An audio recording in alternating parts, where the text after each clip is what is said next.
We will now consider log number 5619 by Ms. 5494 by Mr. Ryan of New York. For what purpose does the gentleman from New York seek recognition? Thank you, Mr. Chairman. I have an amendment at the desk. Clerk will please distribute the amendment. Without objection, the reading of the amendments dispensed with. The chair recognizes the gentleman from New York for the purpose of explaining his amendment. Thank you, Mr. Chair. This amendment is fundamentally and foundationally about accountability. This is a topic many of us have had to bring up over and over during the first 6-7 months of this administration as it relates to the department, but specifically to the secretary. And to be clear to the American people who may be tuning in to this hearing, what we're talking about here is authorizing over $880 billion of our hard-earned taxpayer dollars, setting department-wide policy on the largest department in the world, all at the same time that the person in charge of this agency is deeply incompetent and continues, with chance after chance provided, to take any accountability for a series of grave failures that in any other time, in any other administration, would be cause for immediate relief or resignation. What's happening factually with no spin at the Pentagon, multiple now confirmed leaks of classified information, starting with a widely understood and recognized leak on Signal of information that decisively and definitively was classified and, thank God, did not cost lives of American service members, but in many other situations could have, followed by wave after wave of mass firings at an unprecedented level of competent, committed patriots to make room for cronies, or in many cases to leave the seat open at one of the most dangerous and vulnerable times for America in the world, including, importantly, the very inspectors general charged in a bipartisan way for decades of precedent to oversee the department and bring the exact accountability that we're counting on. And finally, and significantly most recently, since the Secretary was before this committee, a unilateral, unexplained, and incredibly misguided effort to freeze and stop aid to our allies at a moment where they desperately need it, and in direct contradiction to the President's orders, with no explanation to the National Security Advisor or the President himself.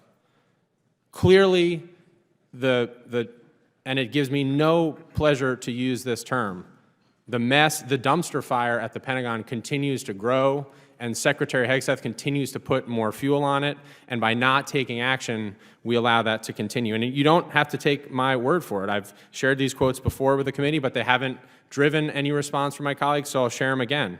These are the words of senior appointees from the Secretary. Quote, total chaos at the Pentagon. Quote, full-blown meltdown at the Pentagon. Quote, in short, the building is in disarray under Hegseth's leadership. These are not Democrats or partisans. They were political appointees of this administration that said those words after having the dignity to resign and leave, understanding the risk that they were putting the American people in and the risk to their own reputation, frankly. But again, in the face of this unprecedented chaos, and specifically the failures around Signal to take any accountability, there's been no recognition of these failures. And the fact that the Secretary came before this distinguished committee and had so many opportunities to just say, you know what, we got it wrong. We made a mistake, which is what all of us learn in our jobs as representatives, what all of us who served in uniform learned over and over, that accountability has to be set by leadership. There wasn't a millimeter of accountability, and that is truly pathetic. This is something that I've thought a lot about, how to describe what is happening at this place that I love, at the Department of Defense that I love, that I served under, that so many of us care about, that so much of us invest so much of our time and energy into making better. And the term that I keep coming back to is something I learned when I first got in the Army. Secretary Hegseth is FUBAR. That's where we're at. And we all know, especially in this room, what that means. So I urge my colleagues to support this amendment, which again is about accountability. And I'll remind in closing my colleagues what Secretary Hegseth himself said when he took this roll on. Accountability is back at the Pentagon. Those were his words. So why don't we live by them? And if you won't live by them, this amendment will hold back the American people's funds until that accountability is provided. So I thank the chair and yield back. Gentleman yields back. Chair now recognizes himself. Let's be clear, this amendment is not about accountability. This amendment is little more than partisan posturing. The DOD-IG is reviewing this matter. We will get a briefing on that when it's completed. All this amendment will do is hold funding for the SecDef hostage and undermine his ability to execute his critical responsibilities. Therefore, I oppose the amendment. And with that, I recognize the ranking member, Mr. Smith. Thank you, Mr. Chairman. I think Mr. Ryan did a great job of explaining the amendment. Just really want to emphasize one point, and that is the lack of accountability around the mistake that was made on the Signal chat to share sensitive information in advance of an attack. Yes, the IG is undergoing an investigation, but let's remember that the Trump administration fired the AG, so it's an acting IG who has to be aware of the fact that he too can be fired as he's doing this review. So what we need is we need the Secretary of Defense himself to say something about this, to issue some policy as to how he's going to make sure that it doesn't happen again. And I know at this point, I mean, we've talked about it so much, but the basic details of this are so unimaginable that if you took out the partisanship and simply put it in front of any member of this committee, there would be outrage that this information was shared in the manner that it was shared. It's not even debatable that this was okay, even though Secretary Hegseth continues to say that it was perfectly okay. So what the committee has a right to expect is that they'll tell us how they're not going to do it again, because we are left with the impression that this is standard operating procedure. And if it is standard operating procedure, it places the lives of service members at risk, which we should not, as a committee, be willing to simply accept because of partisan reasons. We should, in a bipartisan way, say, no, this is not the way we're supposed to do this. Please tell us that you understand that and you're not going to do it again. Now, there have been several reports about other Signal chats and other information being of a classified nature being shared in a manner that was not secure, that basically emphasized the point that this is a problem that needs to be fixed. So yes, there are endless partisan arguments to be made around this, but there's one that isn't partisan.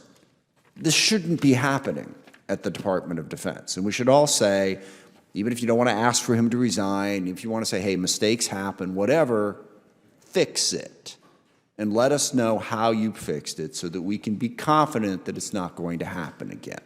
That's what this amendment does, and it's why it should be supported. I yield back.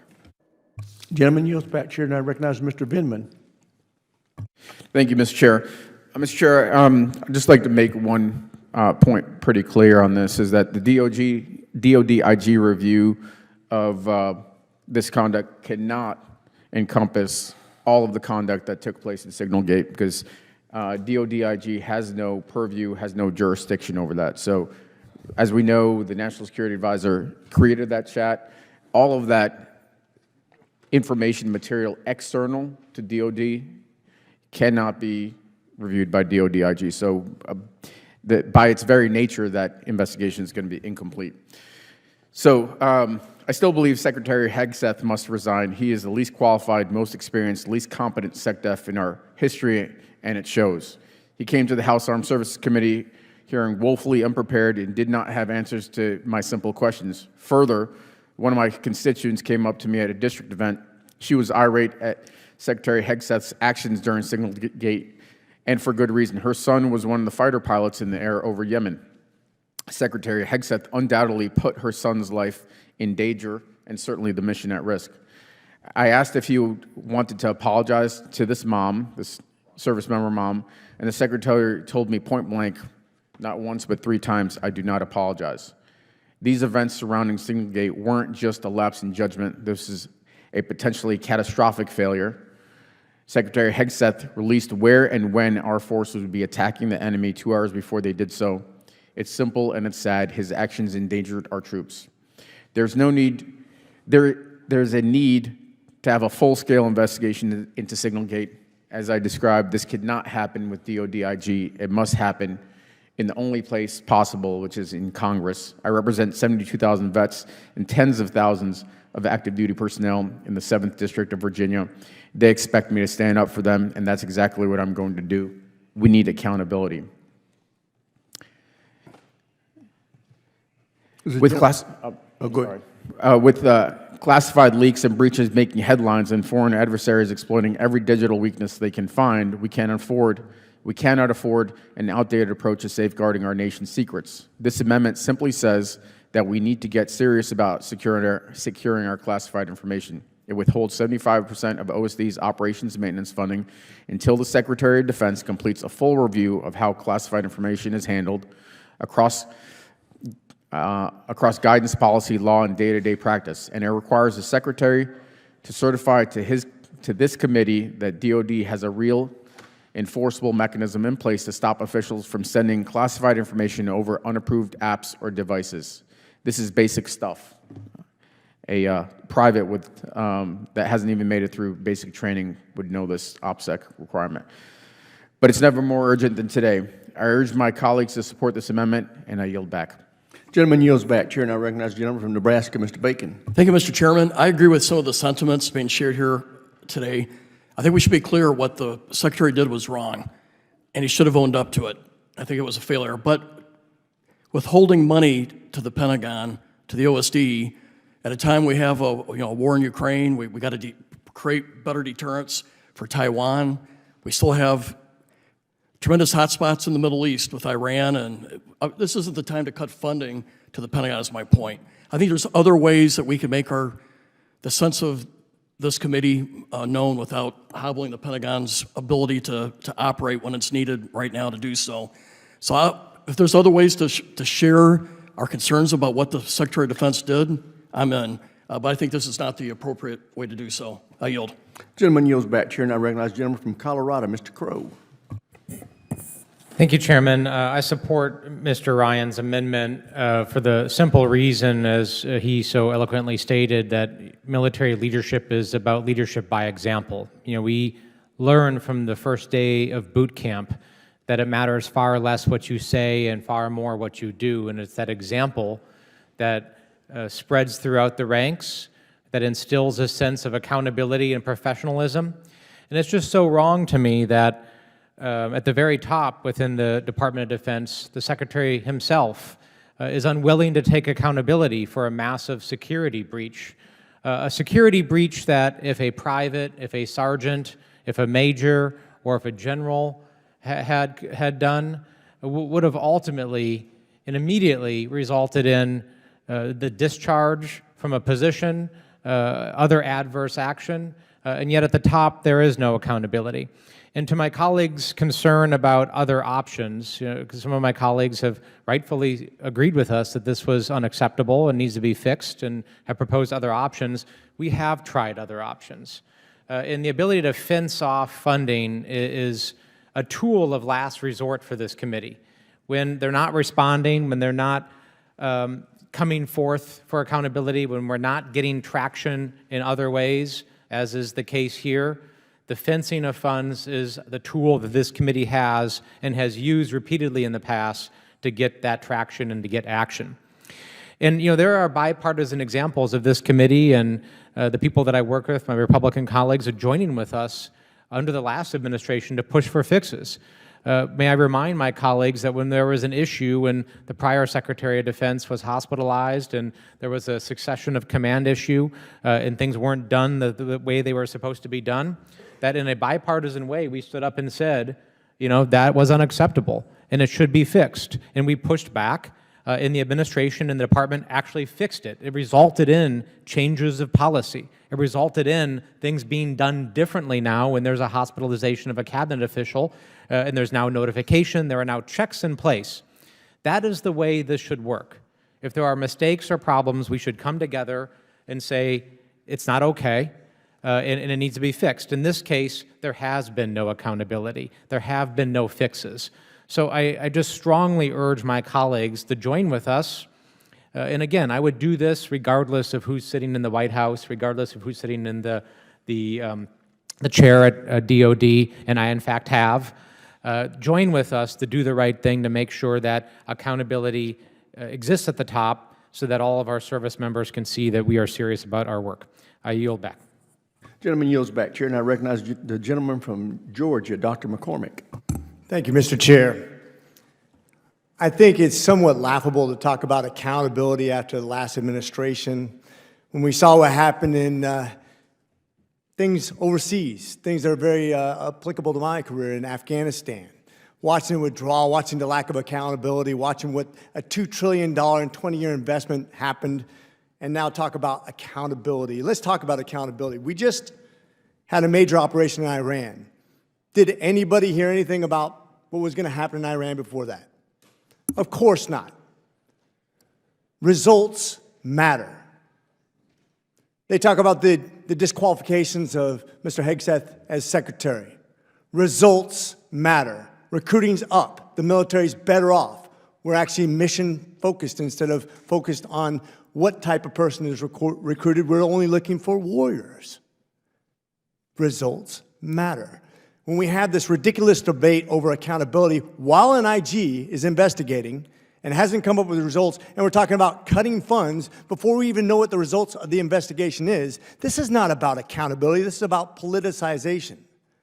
This is about grandstanding and pretending like it has anything to do with mission execution, which I would make an argument, since we had this administration in place, we have done an exceptional job. Not only with the attack on the Houthis, and you can say there's mistakes made, of course. We learn from those mistakes. We do investigations on purpose. That is accountability, but ultimately, we're about mission accomplishment and results. With that said, I think this has been the most effective administration in a very long time, and I think this is a ridiculous attempt to embarrass the Secretary, and therefore I urge my colleagues to vote no.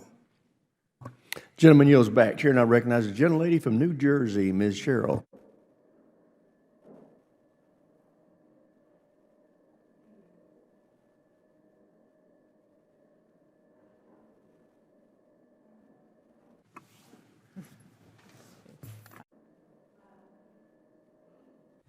Thank you, Mr. Chairman. So, I think it's very concerning to hear from the other side of the aisle that there isn't a focus on accountability, that there shouldn't be any accountability. And I will tell you, especially when it comes to national security, that can never be the case. I learned early how to properly handle classified information when I was a teenager at the Naval Academy. I used that knowledge again as I was a Russian policy officer in the Navy. So I'll start with the obvious. If Secretary Hegseth believed a word he said about turning our military into a meritocracy, he would have sent his resignation in weeks ago. His decision to send strike plans in multiple unsecured signal chats to his wife, to his brother, to his personal attorney, and to a reporter could have killed American service members. And he did so while at least one signal chat member was in the Kremlin. Accountability matters. But I'm not surprised by his complete disregard for national security and for the safety of our men and women in uniform, because from his views on women in combat to his willingness to bend the knee to Russian dictator Vladimir Putin, we knew exactly who Trump was picking. That's why I strongly opposed his nomination from the very beginning. But I will say that I am surprised by some of my colleagues on the other side of the aisle in this room, because every single individual in this room knows that the information Hegseth shared on Signal was classified. Any member of the House Armed Services Committee knows without a doubt that the timing, schedule, and composition of operations are absolutely classified. Every individual in this room knows that Pete Hegseth's use of Signal could have gotten American service members killed. So even if you haven't served in uniform, you know how to handle classified information by virtue of sitting on this very committee. We host any hearing with classified information in secure rooms without our phones and without messaging apps like Signal, which is why I think it's a dereliction of duty that the majority on this committee has refused to hold any sort of investigative hearing into Hegseth's behavior. Nearly every Republican in this room has sat back and watched, or even worse, defended Pete Hegseth's behavior. So I encourage us to rectify that now as we hold the Department of Defense accountable for protecting our national security and our service members' lives, which is why I urge you to support this amendment, and I yield back. Gentlelady yields back, Chair, and I recognize this is a gentlelady from Washington, Ms. Strickland. Thank you, Mr. Chairman. I just want to reiterate what my colleague, Congressman Crow, said about this should not be a partisan issue. It should not matter who's in the White House. It should not matter who that person appointed. This was a security breach, and there is a lack of transparency and lack of accountability. And to my colleagues who said that this is an attempt to embarrass Secretary Hegseth or trying to undermine his credibility, he does that on his own. I yield to my colleague, Mr. Ryan from New York. Thank you, Ms. Strickland, and thank you, Mr. Chair. You took those last words right out of my mouth. But I constructively want to thank and recognize my colleague from Nebraska, Mr. Bacon. You're still the first person in this committee, anyway, that I've heard publicly say a mistake was made. And I think Mr. Crow made an important point that when General Austin was here and I was on the committee and he came before us, we all said that to him, and he took accountability in this room. And as Mr. Crow said, he changed action. So while I understand the point you're making, Mr. Bacon, about the funding, that is why this amendment was designed in close coordination with our ranking member, and I want to thank him for his leadership on this as well, to not hold back 100% of funding, but specifically 75%, to allow this supposed IG investigation, which I don't have any confidence what the timeline is, when is it going to be done, when is it going to be due, but the amendment is designed to specifically to give some time and space for the DoD to continue to do what it needs to do to focus on warfighting, lethality, and deterrence and everything else, while finishing this inquiry, which has grave national security implications, with speed and urgency. And as Mr. Crow said in closing, we have tried every other option here. This is not something we wanted to do, not something certainly I took lightly, or I know my colleagues, but given no other option, given an $880 billion budget, given the lives of service members that we all took an oath to protect and serve, this is the point that we're at, and it gives us no pleasure to do so. But I would just ask my colleagues, would one more person on the other side of the aisle in this room right now be at least willing to say what Mr. Bacon said? That a mistake was made? Anybody? Okay. And with that, Mr. Chair, I yield back. Gentleman yields back. Chair would remind the members to address their comments to the chair and not to any other member of the committee. With that, I recognize the gentleman from California, Mr. Whitesides. Thank you, Mr. Chairman. And I thank Mr. Ryan for offering this important amendment, which seeks to get to the facts on the potential breaches of national security information inside the office of the Secretary of Defense. And before I begin, I just wanted to make a note about the results that we were just hearing about. Here are the results of the administration's foreign policy. The Prime Minister of Canada said Canada's old relationship with the U.S. is over. Japan just canceled an annual defense and foreign ministers meeting with the U.S. after it called on Tokyo to change its defense spending. Australia's Prime Minister has said that the U.S. policy was not the act of a friend. I would suggest that these are not the results that we're looking for American foreign policy. I'm deeply concerned about the possibility that the Secretary of Defense has used non-secure communications to discuss national security operations. If this committee is to do its job, it must exercise proper oversight over the Department of the Defense. If the Secretary or anyone entrusted with the need to discuss sensitive ongoing operation use Signal or other encrypted apps to conduct classified defense business, that raises serious legal and operational concerns. We cannot look the other way. Secure communications are not optional. They're foundational to our national security. The Department of Defense is tasked with safeguarding our most sensitive national security information. Using off-the-books channels risks exposure of foreign intelligence services and violates chain of custody protections for classified data. And this committee has the right and the responsibility to hold the Secretary accountable. Imagine the reaction if this was a junior officer, if a young intelligence officer used Signal to communicate about classified matters, they'd immediately face disciplinary action, possibly criminal charges. The standard cannot be different for the Secretary of Defense. And we all know that funding without facts invites abuse. Until we get clear, verified information about the extent of the Secretary's use of Signal, Congress has no business signing off on hundreds of millions of dollars for his office's operations. That's not restraint, that's due diligence. Failure to hold the Secretary accountable would constitute a significant failure on the part of this committee in one of our fundamental roles. If an appointed Secretary can conduct sensitive communications on private apps without oversight, we forfeit our oversight ability and risk turning the Pentagon into an unaccountable black box. This is about cybersecurity and chain of command. With this amendment, Congress would be insisting that the rules apply to everyone and that we are not funding institutional breakdowns in how classified material is managed. We owe it to our service members and to our allies.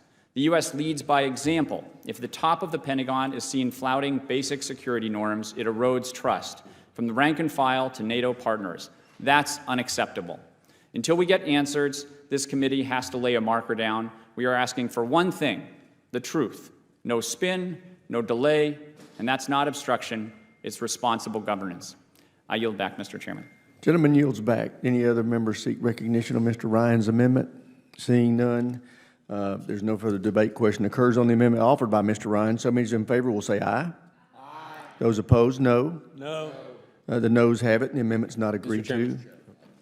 A recorded vote is requested. A recorded vote will be postponed until a later time.